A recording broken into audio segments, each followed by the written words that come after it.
Eu quero já te convidar a abrir sua Bíblia comigo em 1 Coríntios, capítulo 11.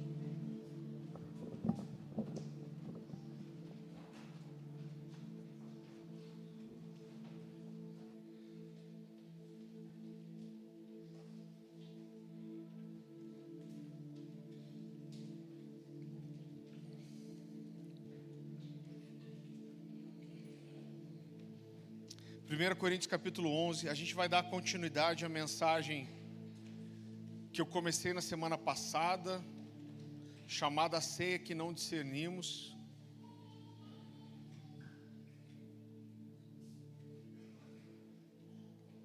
Primeiro Coríntios capítulo 11, a partir do versículo 23. A palavra do Senhor diz assim: Pois recebi do Senhor o que também lhes entreguei, Paulo diz, que o Senhor Jesus, na noite em que foi traído, tomou o pão e, tendo dado graças, partiu e disse: Isso é o meu corpo que é dado em favor de vocês, façam isso em memória de mim. Da mesma forma, depois da ceia, ele tomou o cálice e disse: Esse cálice é a nova aliança no meu sangue. Façam isso sempre que o beberem, em memória de mim.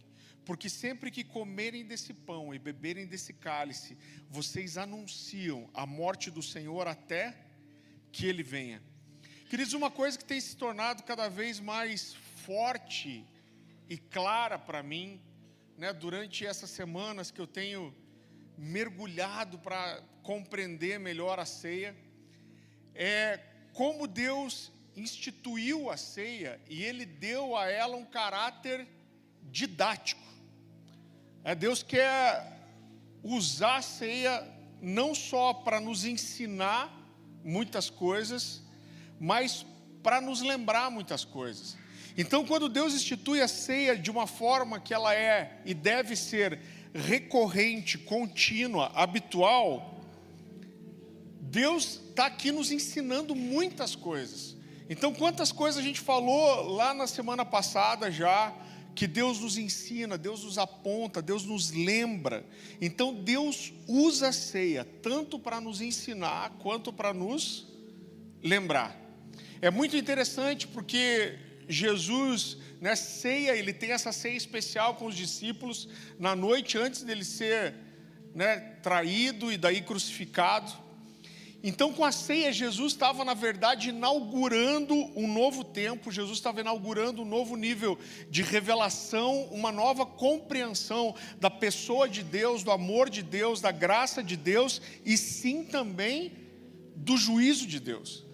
Deus estava levando o homem para algo maior, uma coisa que havia sido prometida e esperada há muito tempo. O que Jesus estava inaugurando aqui era a era do Messias que morreu, que ressuscitou e que voltará. E eu olho para a Bíblia e eu vejo que Deus sabe a tendência que nós temos de esquecer de coisas que são muito importantes. E é muito interessante porque quando a gente olha para a Bíblia, isso fica muito clara. Essa tendência de esquecer de coisas importantes, ela é acentuada não nos tempos de dificuldade, mas nos tempos de paz, quando as promessas chegam. Então, por exemplo, a gente olha para o Antigo Testamento e a gente vê que quando Deus está conduzindo o povo para a terra prometida, e o quadro em certo aspecto é o mesmo, porque Deus estava levando o povo para um novo tempo, para uma nova estação. Deus dá várias ordens para o povo, mas entre elas eu gostaria de destacar uma que está em Deuteronômio capítulo 6, se você puder abrir comigo. Deuteronômio capítulo 6, a partir do versículo 5. Então o povo está aqui indo para a terra prometida, Deus está dando os mandamentos, Deus está dando a lei, e Deus lembra primeiro do amor em relação a Ele, e esse texto é muito forte, ele mexe muito com o meu coração, e diz assim, Deuteronômio 6, 5. Amarás, pois, o Senhor teu Deus de todo o teu coração, de toda a tua alma e de toda a tua força. E olha o que ele diz depois: essas palavras que hoje te ordeno estarão no teu coração, tu inculcarás a teus filhos, e dela falarás assentado em tua casa, e andando pelo caminho, ao deitar-te, ao levantar-te, também as atarás como sinal na sua mão, e te serão por frontal entre os olhos, e as escreverás nos umbrais de tua casa e nas tuas portas. Então olha só, Deus está dizendo, olha, essas palavras que eu estou dizendo para vocês, essa lei que eu estou dando para vocês, ela precisa estar no coração de vocês. Deus diz, vocês precisam inculcar os seus filhos com isso. É muito interessante porque a palavra original hebraica aqui é a palavra shanã, que vem de ser perfurado com alguma coisa. Então o que Deus está falando, ó, vocês vão perfurar essa verdade, precisa penetrar o coração, a mente dos seus filhos, né? Deus diz, olha, vocês vão falar essas palavras na sua casa, vocês vão falar elas andando pelo caminho, vocês vão falar essas palavras e vão lembrar delas ao deitar, ao levantar, vocês vão amarrar elas como um sinal na sua mão, vocês vão pregar elas na sua porta, vocês vão colocar elas diante dos olhos, vocês vão escrever elas nas portas da sua casa. E com isso, Deus está dizendo, vocês têm uma tendência de esquecer, mas essa é a minha aliança com vocês e vocês precisam se lembrar.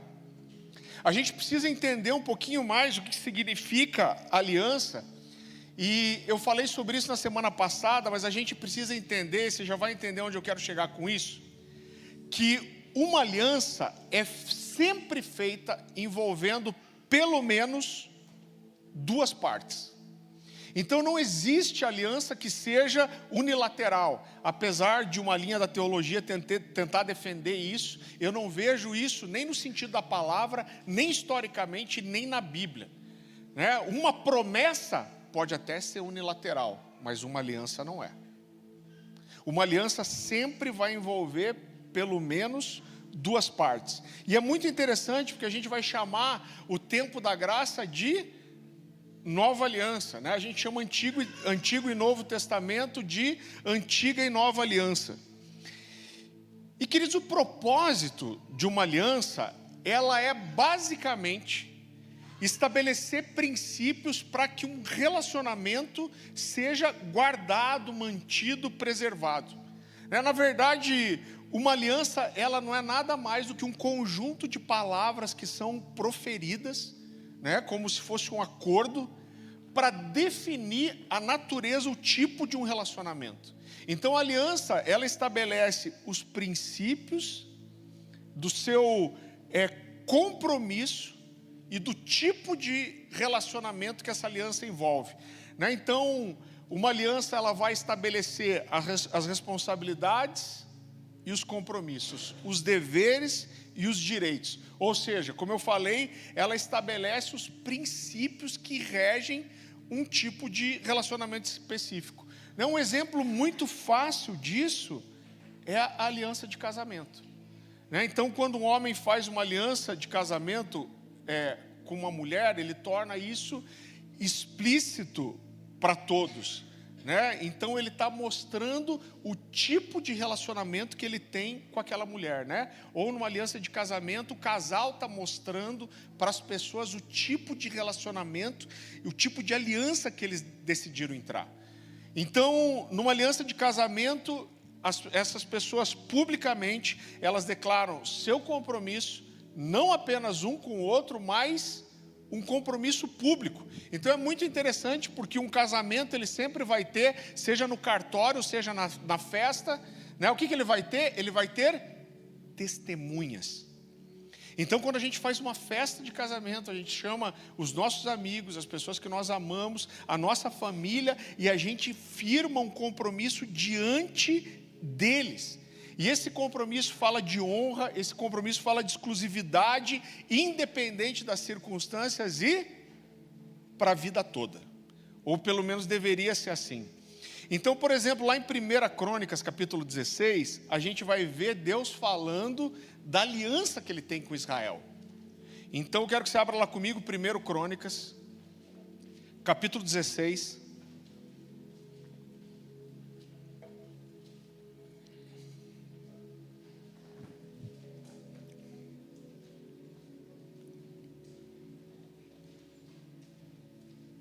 Então está falando aqui que Deus se lembra da aliança. Olha como é forte isso.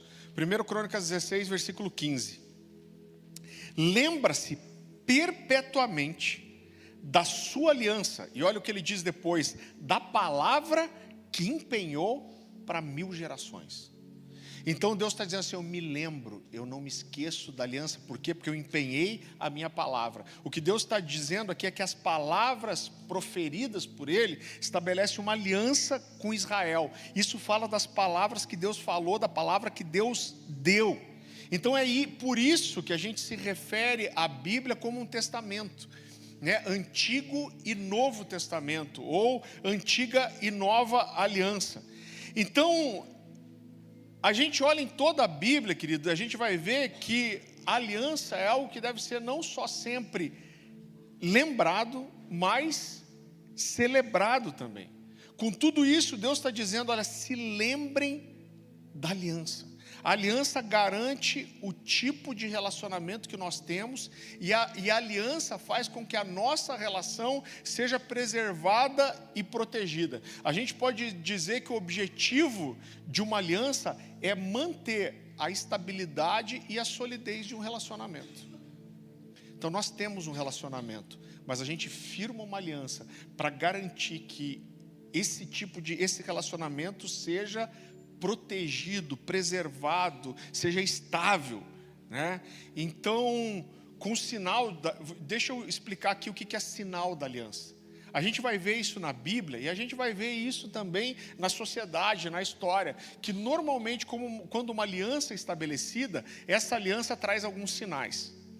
Então, por exemplo, num casamento, a gente usa um anel de ouro que a gente chama de aliança, mas que na verdade é um anel que simboliza a aliança que foi estabelecida entre um homem e uma mulher. Então, normalmente, quando uma aliança é fixada, é estabelecida, ela traz sinais. Então, por exemplo, no Antigo Testamento, a gente pode ver que os sinais da aliança que Deus estabeleceu eram os sacrifícios de animais, eram a circuncisão.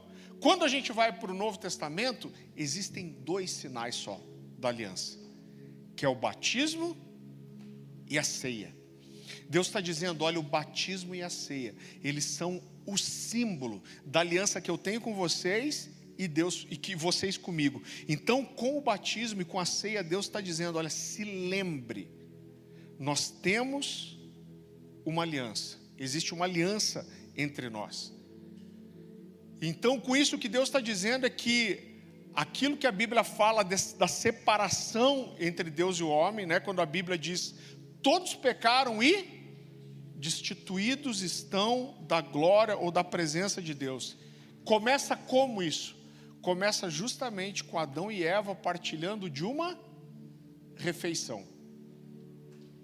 E essa separação é feita com uma refeição, quando Adão e Eva comem o fruto do conhecimento do bem e do mal. E a Bíblia vai apresentar essa refeição como um ato de rebelião, um ato de pecado e de vergonha.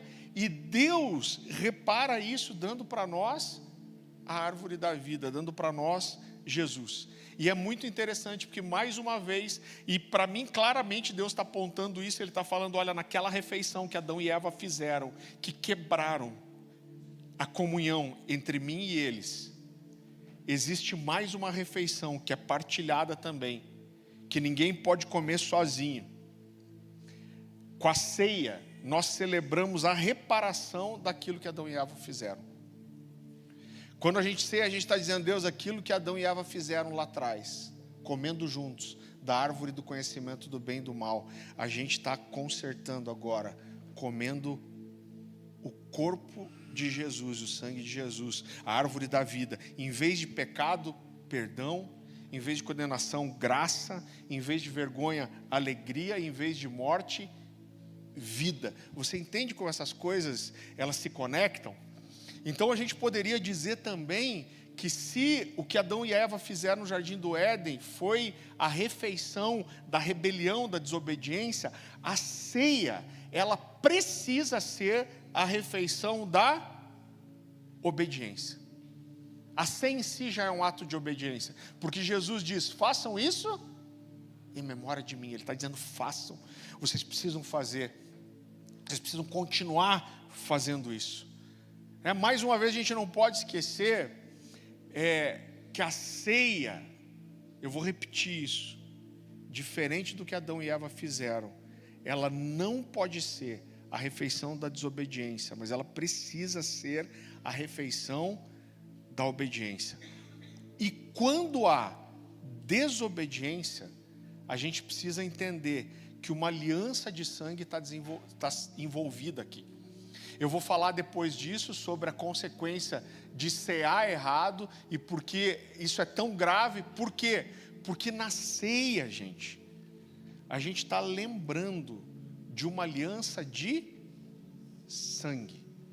Então, quando eu quebro essa aliança, mas eu aponto para ela, existe uma consequência envolvida nisso. Então, Jesus pega o cálice, e isso é tão forte, porque ele pega o cálice e ele diz, esse é o meu sangue, o sangue da nova aliança. Então, o que Jesus está dizendo com isso? O que eu tenho com vocês é uma aliança de sangue. E queridos, como eu falei na semana passada, toda quebra de aliança envolve consequências. Na antiguidade era muito comum, quando as pessoas se cortavam, eu falei sobre isso, apertavam suas mãos, misturavam o sangue com aquilo, estavam dizendo, existe uma aliança de sangue entre nós, e se eu quebrar essa aliança, que o meu sangue seja derramado. Eu comprometo o meu sangue, a minha vida com isso. Então, a gente precisa entender que a aliança, ela é sempre voluntária. A aliança envolve uma escolha e ela envolve pelo menos sempre duas partes. Então eu fico impressionado porque muitas vezes as pessoas olham para a nova e a antiga aliança como se só houvesse a parte de Deus aqui.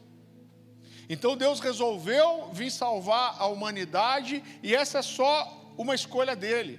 Mas queridos, olhe, entenda. E gente, eu não tive essa compreensão a vida inteira, mas Deus está me moendo com esse negócio aqui. Quando a gente pega o cálice na ceia e nós bebemos o sangue de Jesus, nós estamos afirmando que nós aceitamos entrar numa aliança com Ele.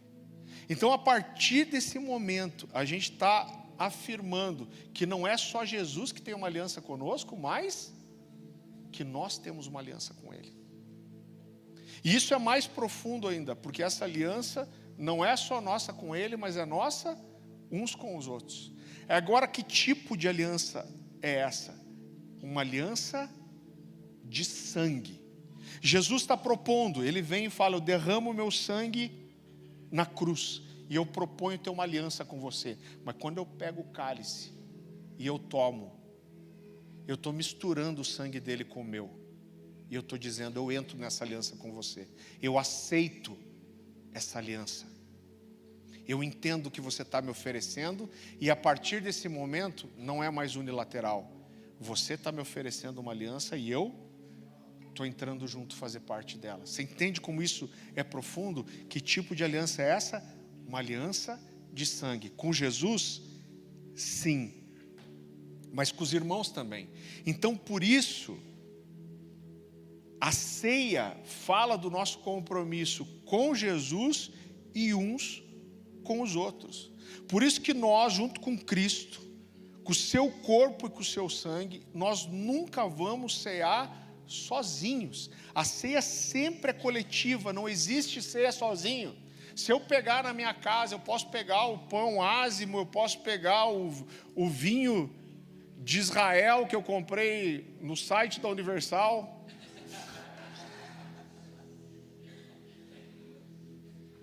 Não vai ter efeito nenhum, porque não existe ceia sozinho. A nossa aliança não é com Jesus decapitado.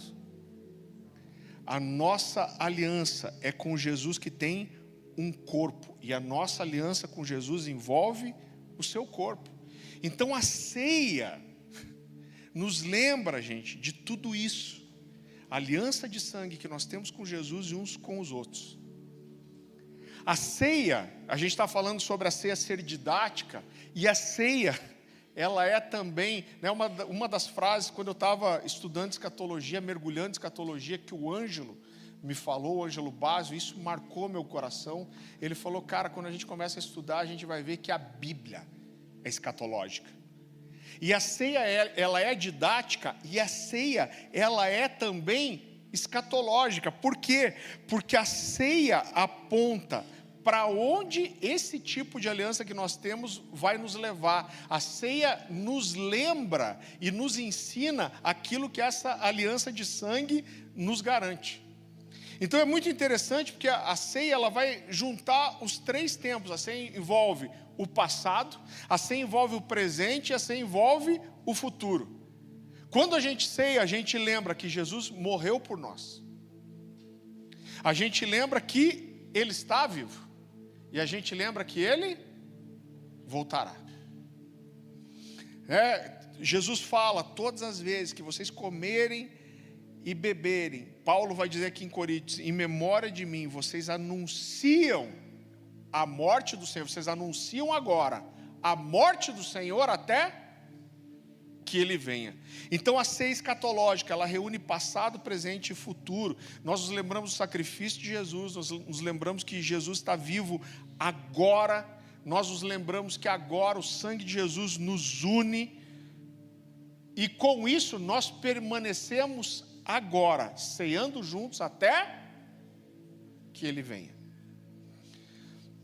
Então, Jesus, Ele destacou para os discípulos durante a ceia, para onde aquela aliança conduziria os seus discípulos. E ela vai nos conduzir para o mesmo lugar. Eu quero que você abra comigo em Lucas capítulo 22.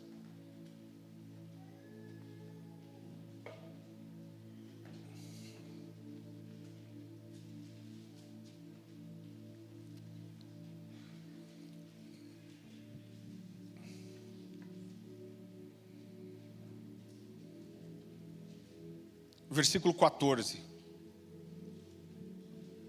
A palavra do Senhor diz assim: quando chegou a hora, Jesus e seus discípulos reclinaram-se à mesa e lhes disse: desejei ansiosamente comer essa Páscoa com vocês antes de sofrer, pois eu lhes digo, não comerei dela novamente, até que se cumpra o reino de Deus. Recebendo um cálice, ele deu graças e disse: tomem isso, partilhem uns com os outros, pois eu lhes digo que não beberei outra vez do fruto da videira, até que venha o reino de Deus. Então, queridos, olha só que forte isso. Jesus vai logo entregar a sua vida, Ele vai depois subir aos céus, Ele é recebido com festa, mas Ele diz: eu não vou tomar do fruto da videira, eu não vou cear de volta até que o reino venha, que vocês estejam comigo. Então, com isso, é muito forte para mim, porque Jesus, Ele escolhe se privar disso, e Ele está dizendo: eu me nego a fazer isso sem vocês. Então o que Jesus está mostrando com isso é esse caráter relacional da aliança. O que Jesus está dizendo é o que sentido faz eu celebrar sozinho a aliança que eu tenho com vocês. Então Ele está dizendo: eu não vou mais tomar do fruto da videira, até que venha o reino, até que nós possamos estar juntos. Então aqui Jesus já está mostrando o fim escatológico para onde a ceia levaria. E é muito interessante porque o próprio Lucas vai registrar outras palavras de Jesus, quando ele está falando também do desfecho do final dos tempos, e ele fala algo muito semelhante. Eu quero que você volte um pouquinho comigo para Lucas capítulo 12.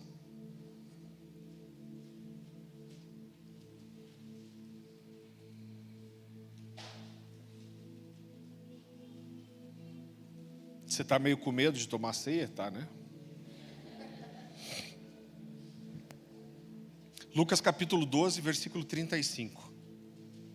Olha o que Jesus diz aqui: estejam prontos para servir, e conservem acesas as suas candeias, como aqueles que esperam seu Senhor voltar de um banquete de casamento.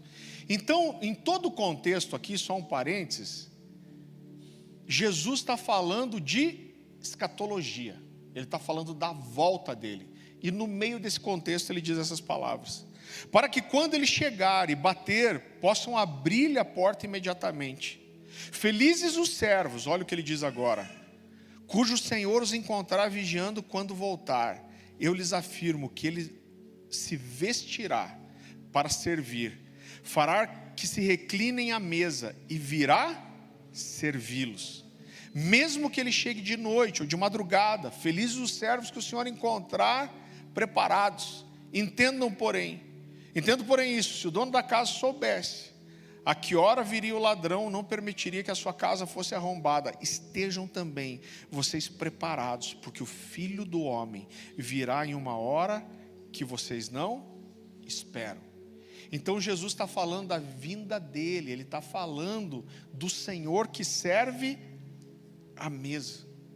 Então a ceia nos lembra do que Jesus fez por nós, lembra da aliança que nós temos com Ele, uns com os outros, mas mostra também para onde essa aliança vai nos levar, gente. E ela vai nos levar para a mesa de volta. Agora, Jesus está falando aqui daqueles que não se mantiveram preparados. E quais são as consequências de nós não guardarmos uma aliança de sangue como nós deveríamos? Paulo falou algo tão forte em 1 Coríntios, eu quero que você vá lá comigo. E esse texto é tão mal compreendido, 1 Coríntios capítulo 11.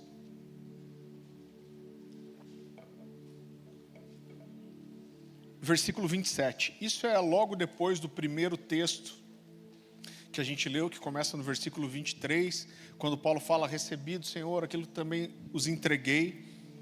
E aí no versículo 27 ele vai dizer assim: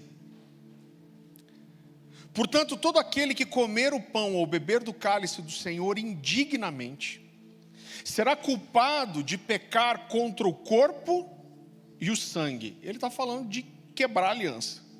Examine-se cada um a si mesmo, e então coma do pão e beba do cálice. Pois quem come e bebe sem discernir o corpo do Senhor, come e bebe para a sua própria condenação. Por isso, há entre vocês muitos fracos e doentes, e vários já dormiram. Então, queridos, existem tantas coisas importantes aqui, mas como, em primeiro lugar, como a gente vem construindo, Paulo está deixando claro em todos esses textos, que a ceia não é só simbólica, ela não é só um símbolo, existe uma realidade, a gente falou sobre isso na semana passada, existe uma realidade física e espiritual na ceia. Então o que Paulo está dizendo aqui, olha como é grave isso. Paulo está dizendo, olha, que pessoas estavam adoecendo, e ele diz assim que vários já tinham morrido por participarem da ceia de forma errada. Ele usa a expressão de forma indigna, sem discernir o corpo. Agora você consegue entender o que isso mostra comigo? Que é claro que o texto está deixando muito forte para a gente, que isso mostra que a ceia não é só um símbolo. Se fosse só um símbolo, não estaria adoecendo e matando pessoas. Você concorda comigo?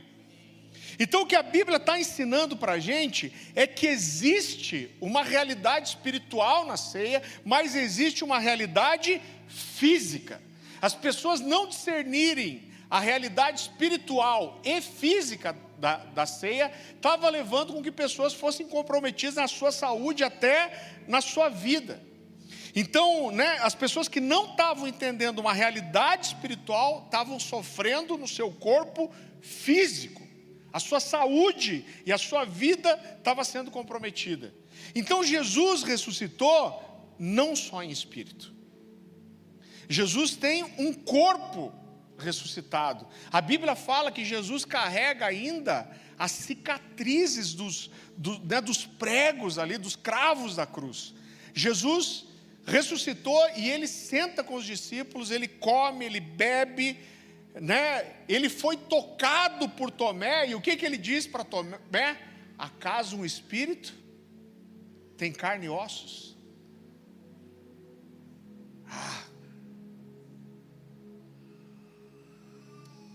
Mexe demais comigo. Acho que eu nunca mais vou cantar essa canção do mesmo jeito.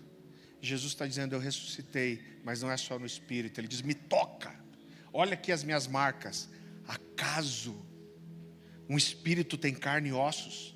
Então a ressurreição, ela é espiritual, mas a ressurreição é também física. E Deus escolheu que fosse assim. Eu preguei na semana passada e o Amós, que é um irmão aqui, me mandou um áudio. Ele falou algo tão precioso. Ele falou, Farley, sabe o que eu discerno? É que, eu falei que não é transubstanciação, mas também não é símbolo, que é pão, mas também é carne, é sangue, mas também é vinho. Ele falou assim, olha, o que eu entendo é que quando eu como a ceia, o meu corpo come o pão, mas o meu espírito come a carne. O meu corpo bebe o cálice, mas o meu espírito bebe o sangue de Jesus. Agora, se cear da forma errada, estava levando as pessoas a adoecerem, até morrerem. Gente, o que vai acontecer? Olha a realidade espiritual disso. O que vai acontecer se a gente for cear da forma correta? O que será que a ceia pode gerar? E eu vou falar de uma coisa para você, que eu não tenho nem todo o respaldo bíblico, eu poderia construir isso para você. Mas o que pode acontecer se a gente começar a cear da forma certa? E cear da forma certa não é completar um ritual. É tão engraçado a forma como a igreja ela tem uma tendência de ritualizar, institucionalizar tudo, né? Porque Paulo vai dizer, olha, quando vocês forem cear, esperem uns pelos outros. Cara, aí o que a igreja faz? Fica todo mundo com o pãozinho na mão e o cálice na mão. Aí fala, agora comam do pão. Agora bebam do cálice. E a gente entende que a gente está esperando uns pelos outros. E quando a gente vai olhar para a Bíblia, não tem nada a ver com isso. Nada. Não está falando de todo mundo enfiar o pão e o cálice na boca ao mesmo tempo. Está falando de outra coisa, mas a gente nega a realidade e troca ela por um ritual. Então, quando a gente fala de cear da forma certa, eu estou falando de discernir o corpo, de discernir o que eu estou fazendo. Eu vou falar um pouquinho mais para frente disso. Agora, o que pode acontecer, gente, se a gente cear da forma correta? Para mim o raciocínio lógico ceou de forma errada, está deixando as pessoas fracas e doentes e morrendo. Será que se a gente for cear da forma certa, não pode acontecer cura física, cura emocional, libertação, restauração, unidade, revelação, vida? Será que se a gente cear da forma certa, a gente não vai começar a ouvir os testemunhos? Cara, eu cheguei doente, mas eu ceei. E depois que eu comi o corpo e o sangue de Jesus, eu fiquei curado. Eu cheguei doente, mas a gente ceou. E eu fui embora são. Será que as pessoas não podem ser curadas, transformadas, avivadas durante a ceia? Eu creio que sim. Agora, se a gente está falando tudo isso, que pode acontecer a gente tomando a ceia da forma correta, a gente precisa primeiro entender o que é tomar a ceia de forma incorreta. O que aqui Paulo estava se referindo, como falou, quando ele falou sobre tomar a ceia de forma indigna, ou sem discernir o corpo, né? Então, eu quero só destacar algumas coisas que normalmente a gente fala muito na ceia, mas eu sei também que as mensagens aqui estão com muita gente fora, então quero fazer questão de destacar. A primeira coisa que eu quero destacar é que Paulo não fala para nós julgarmos uns aos outros, mas sobre nós julgarmos a nós mesmos. Ele vai dizer, examine-se, pois, o homem a si mesmo. Em muitas igrejas fica, sei lá, uma pessoa dizendo, não, você não vai tomar a ceia. Irmão, eu não acho respaldo bíblico nenhum para isso, porque não sou eu que digo. O homem examina-se a si mesmo. Jesus deu a ceia para Judas endemoniado, traidor. E isso era ele com Deus. Em segundo lugar, a gente precisa entender que o objetivo de nós analisarmos e julgarmos a nós mesmos não é deixar de cear, né? Ele vai dizer: examine-se, pois, o homem a si mesmo, e depois coma do pão e beba do cálice. Isso aqui é muito semelhante. Eu quero que você abra lá comigo rapidinho, em Mateus capítulo 5, versículo 23.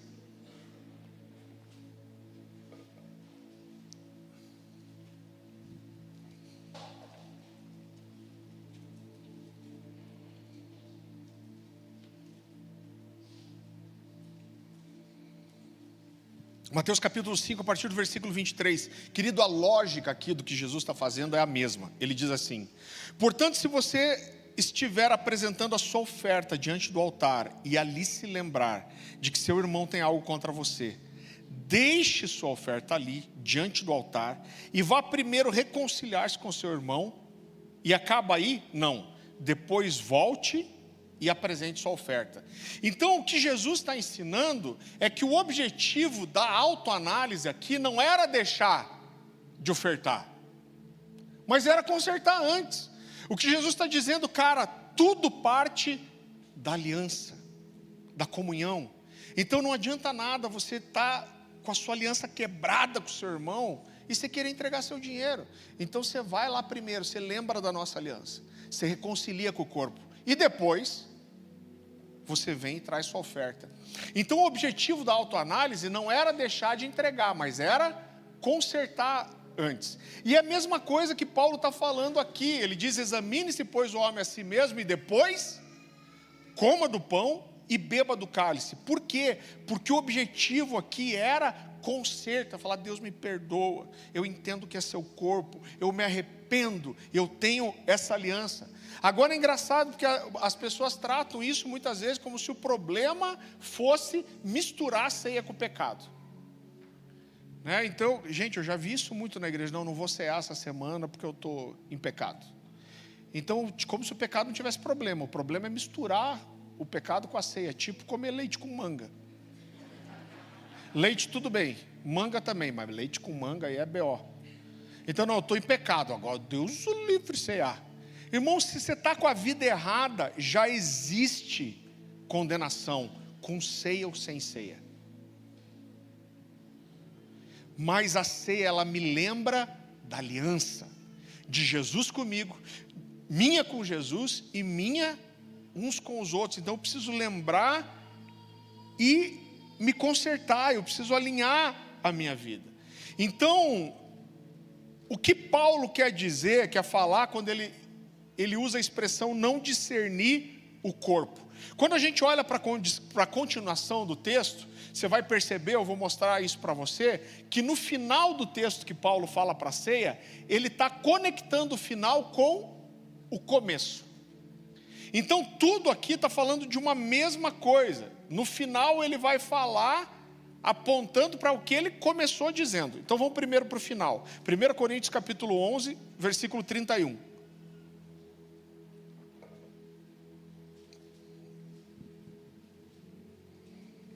A palavra do Senhor diz assim: mas se nós tivéssemos o cuidado de examinar a nós mesmos, não receberíamos juízo. Quando, porém, somos julgados pelo Senhor, estamos sendo disciplinados para que não sejamos condenados com o mundo. Portanto, meus irmãos, quando vocês se reunirem para comer, esperem uns pelos outros. Se alguém estiver com fome, coma em casa, para que quando vocês se reunirem, isso não resulte em condenação. Então ele está mostrando que a condenação aqui está relacionado ao que é feito durante a comunhão. Quanto ao mais, quando eu for, lhes darei instruções. Então, mais uma vez, Paulo está conectando aqui o final do texto com o que ele diz no começo. Então, para a gente entender melhor, vamos voltar para quando Paulo começa a falar da ceia. Então vá comigo para 1 Coríntios capítulo 17 agora.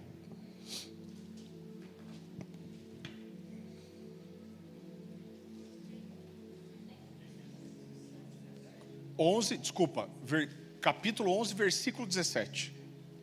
É bom quando você ouve assim, você sabe que tem alguma coisa errada. 1 Coríntios 11, 17. Olha o que Paulo diz: entretanto, nisso que vou lhes dizer, não os elogio, pois as reuniões de vocês mais fazem mal do que bem. Em primeiro lugar, ouço que quando vocês se reúnem como igreja, há divisões entre vocês, e até certo ponto, eu creio, pois é necessário que haja divergências entre vocês para que sejam reconhecidos quais dentre vocês são aprovados.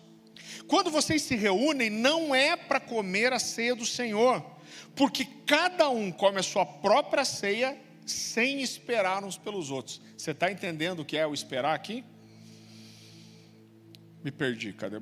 Os pelos outros. Assim, enquanto um fica com fome, outro se embriaga. Será que vocês não têm casa onde comer? Ele está falando a mesma coisa que ele fala no final. Será que vocês não têm casa onde comer e beber? Ou desprezam a igreja de Deus e humilham os que nada têm? Que lhes direi? Eu os elogiarei por isso? Certamente que não. Então, em primeiro lugar, isso é importante para que você entenda o desfecho dessa mensagem. Quando Paulo fala assim: acaso vocês não têm casa para comer antes de vir para a ceia? Paulo está deixando claro aqui que ao mesmo tempo que existiu partir o pão de casa em casa, existiam reuniões maiores. Ele está dizendo aqui: quando vocês se reúnem como igreja para ceia do Senhor, né? Então, existiu o partir do pão de casa em casa, mas existia essas reuniões onde uma porção maior da família de fé podia se reunir para cear. Então a gente entende historicamente, a Bíblia não vai detalhar isso, mas escritos, né, do primeiro século ali mostram isso, que a igreja começou a fazer reuniões maiores para cear. Eles chamavam essas reuniões de reuniões ágape, ou reuniões do amor. Então, ao mesmo tempo que existia o partir do pão, a ceia, nas casas, de vez em quando, eles se reuniam um grupo grande, para que a igreja visse o tamanho que ela estava, visse que tinham mais irmãos além daquela casa, e eles pudessem cear juntos. Agora, o que Paulo está dizendo que acontecia aqui? Ele está dizendo: olha, vocês estão se reunindo para celebrar a aliança de amor que vocês têm no sangue de Jesus, só que cada um leva a sua própria ceia. Vocês chegam, e os que têm mais recurso se fartam, e os que não têm nada ficam com fome. Então ele chega ao absurdo de dizer: olha, enquanto uns não têm o que comer, outros chegam a ficar bêbados na ceia. Então aqui, para quem diz que a ceia aqui não tinha álcool, irmão, para o cara ficar bêbado com suco de uva, eu acho que pelo menos uns 150 litros, mais ou menos, né?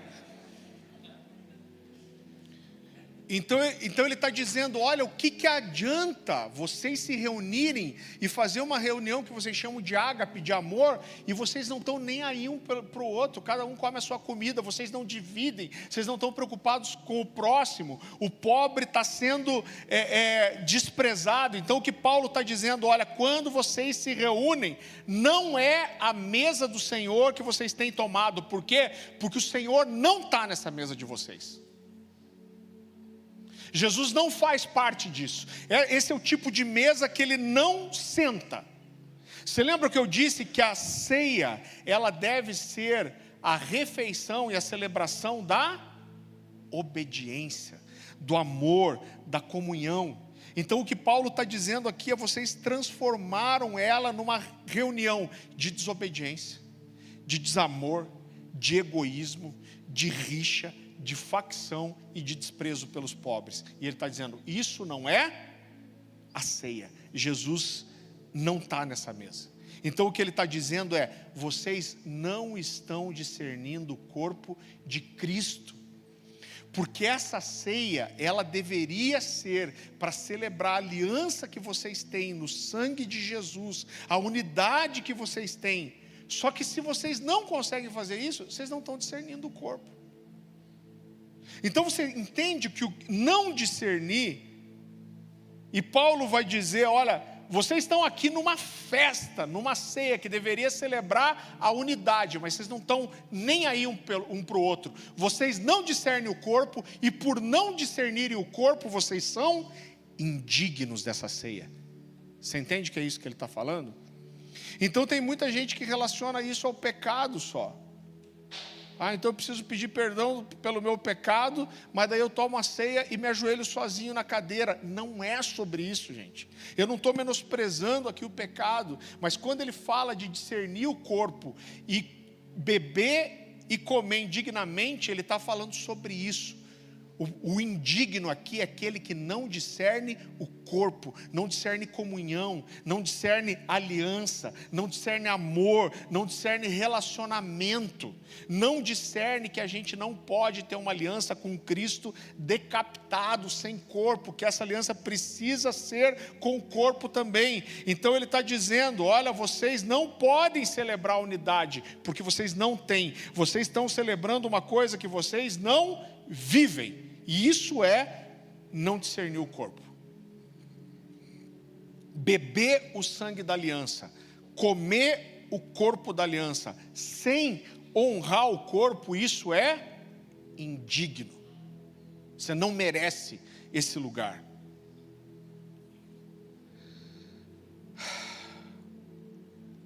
Agora, para onde tudo isso leva a gente? Eu acho que leva para a verdadeira reflexão da ceia. Quando Paulo fala, examine-se, pois, o homem a si mesmo, o que ele está dizendo? O que significa o analisar a mim mesmo? O analisar a mim mesmo é como eu tenho me relacionado com o corpo de Cristo. Que nível de relacionamento, de aliança eu tenho desenvolvido com os irmãos? Quanto eu zelo pela manutenção do relacionamento com os irmãos? Quanto eu estou me esforçando, brigando, negando a mim mesmo, me humilhando, perdendo, para que os relacionamentos sejam preservados, né? Quanto esforço eu tenho feito para manter os relacionamentos, para amar, para abrir a minha vida, para abrir a minha casa. Será que eu não estou deixando que pequenas coisas desfaçam a aliança de amizade que a gente tem no Senhor? Quanto envolvido e comprometido eu estou com os meus irmãos? Examine-se, pois, o homem a si mesmo significa o que eu preciso consertar, com quem? Atrás de quem eu preciso ir? Para quem eu preciso pedir perdão? Com quem eu preciso me reconciliar? Para quem eu preciso, talvez agora mesmo, mandar uma mensagem? Porque para que a ceia do Senhor seja a ceia do Senhor, eu preciso estar comprometido com aquilo que a ceia significa, com a realidade espiritual e física que a ceia traz. Eu falei isso semana passada, mas eu quero repetir: a unidade do corpo, ela não pode ser só espiritual, ela não pode ser só a unidade mística do corpo de Jesus, ela precisa ser física. E a ceia deve nos lembrar disso, que nós estamos unidos pelo mesmo sangue, que nós estamos unidos na mesma vida, no mesmo corpo, o corpo de Jesus, que o sangue de Jesus que corre em mim, ele corre em você também, é o mesmo corpo, é o mesmo Jesus. Nós estamos ligados pela mesma aliança de sangue. Irmão, isso é forte para mim. Mais uma vez, eu sei que eu estou sendo repetitivo, mas eu quero ser didático aqui. Quando a gente ceia, Jesus está dizendo: vocês não podem cear sozinhos. Jesus está dizendo: olha, vocês vão comer o meu corpo, mas vocês são o meu corpo. Jesus está dizendo: vocês precisam entender que o que significa isso é uma aliança de sangue, minha com vocês, de vocês comigo e de vocês uns com os outros. O poder da aliança na vida do cristão está ligado ao nível de revelação que nós temos da ceia e a resposta que nós damos a essa revelação, querido. Porque a grande verdade é que não adianta só ter revelação. A gente precisa dar uma resposta a essa revelação.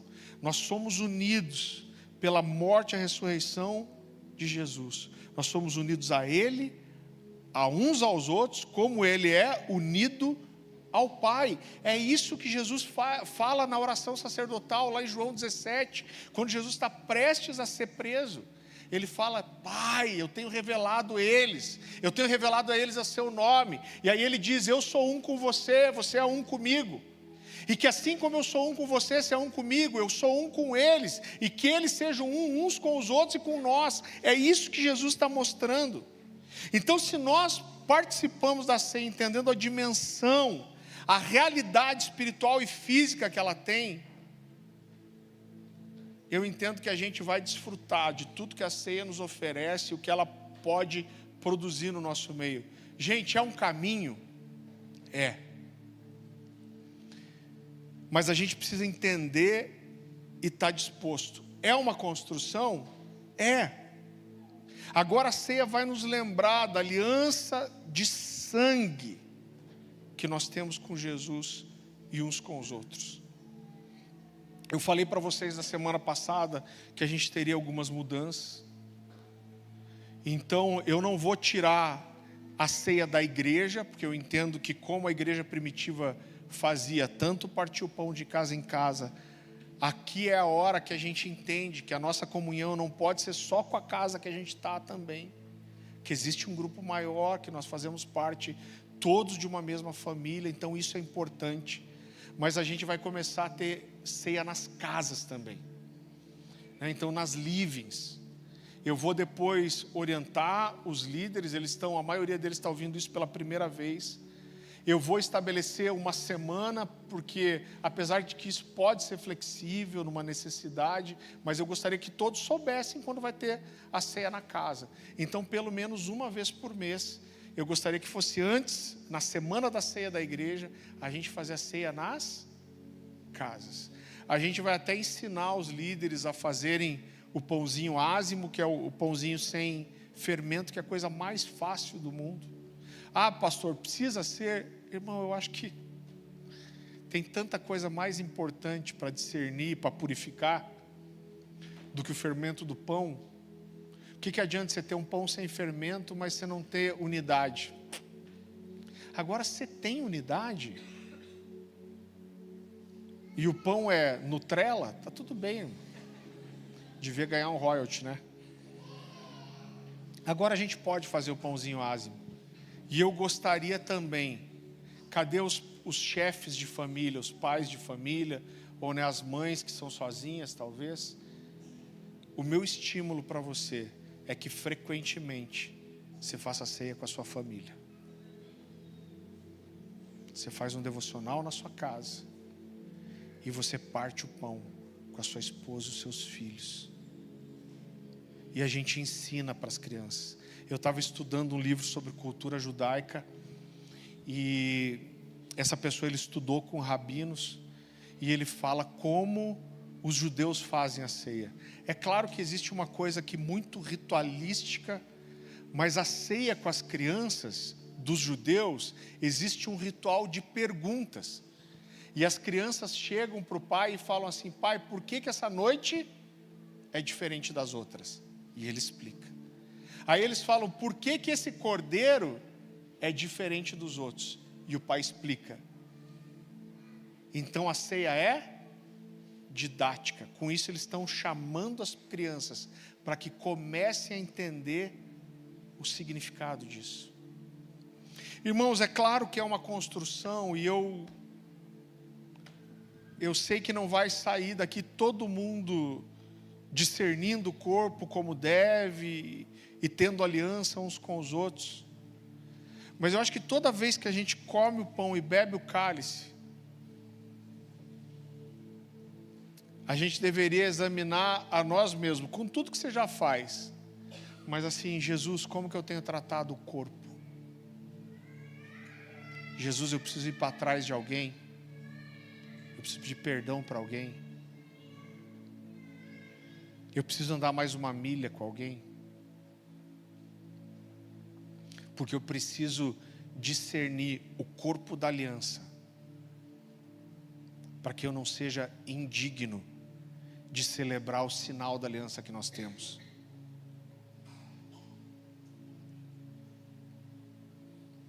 Eu não sei como você está depois dessas duas mensagens. Se você não ouviu a primeira, eu apelo a você para que você ouça. Mas a impressão que eu tenho é que até semana passada eu nunca tinha entendido a ceia de verdade.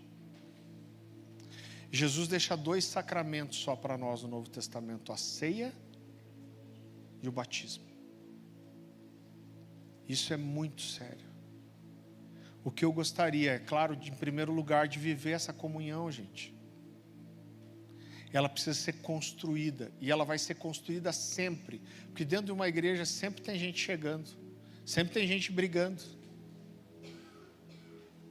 sempre tem gente não entendendo, mas a gente vai construir juntos. Esse é o tipo de mensagem que eu vou ter que pregar todo ano, eu tenho certeza disso. Mas a gente vai construir esse lugar.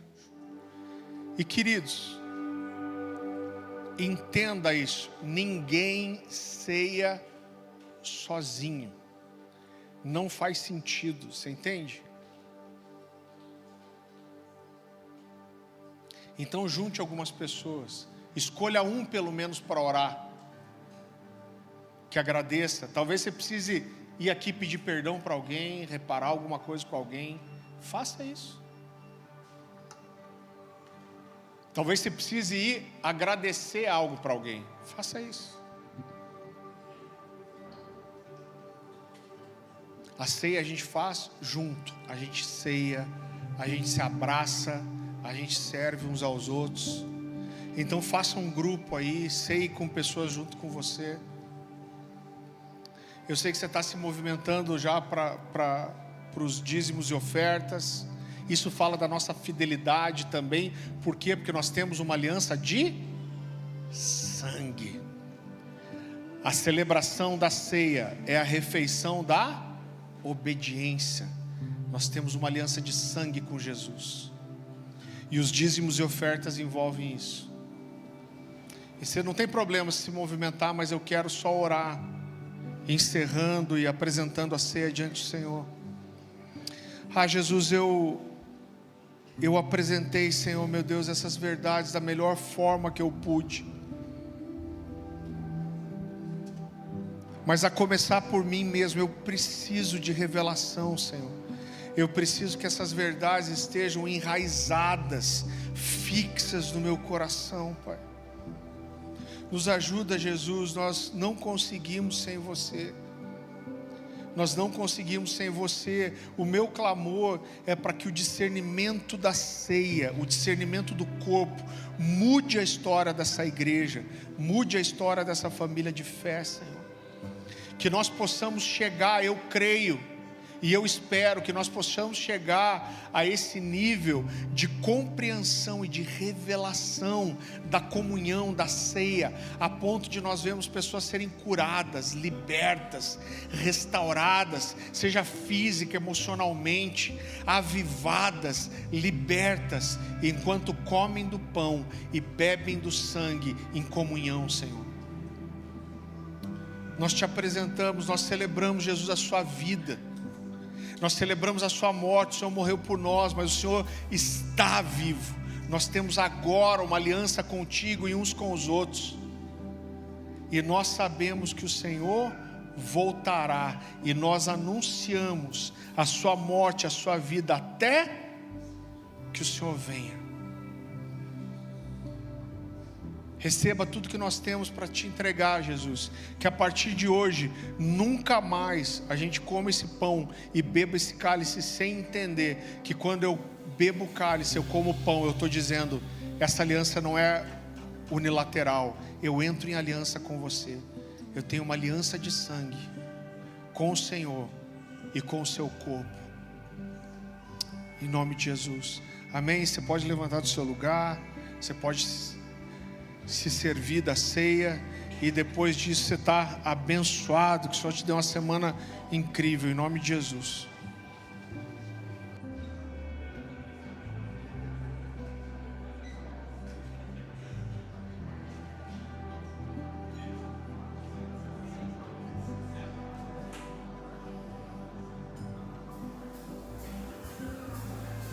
O Verbo se fez carne por amor a mim.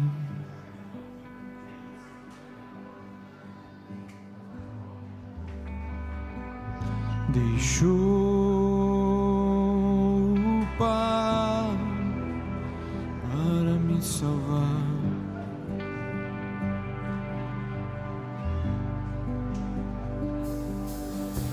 Deixou o trono para cear comigo.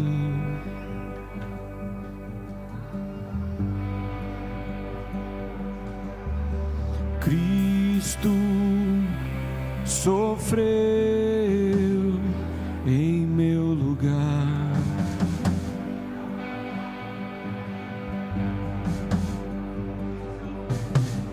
Cuspiram em sua face, pregaram meu amigo numa cruz. O céu chorou.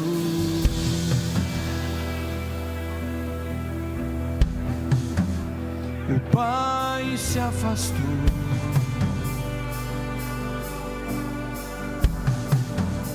O sangue se tornou água e o véu rasgou.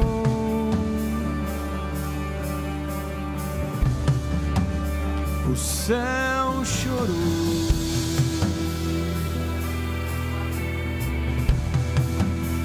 O Pai se afastou.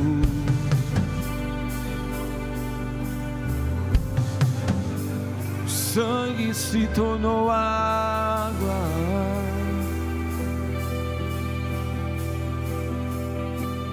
rasgou.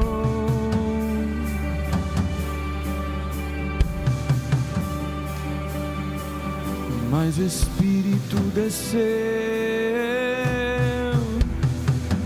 e chamou meu amado da morte.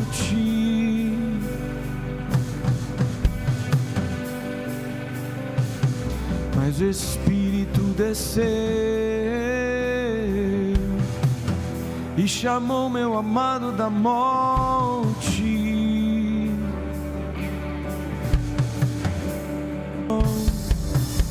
O sol brilha mais forte agora.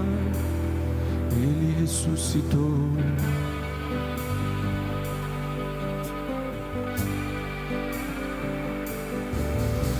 O sol brilha mais forte agora. Ele ressuscitou. Yeshua, Yeshua.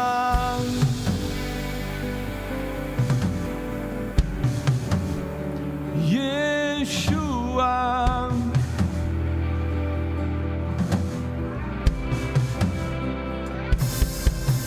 para sempre exaltado é, para sempre adorado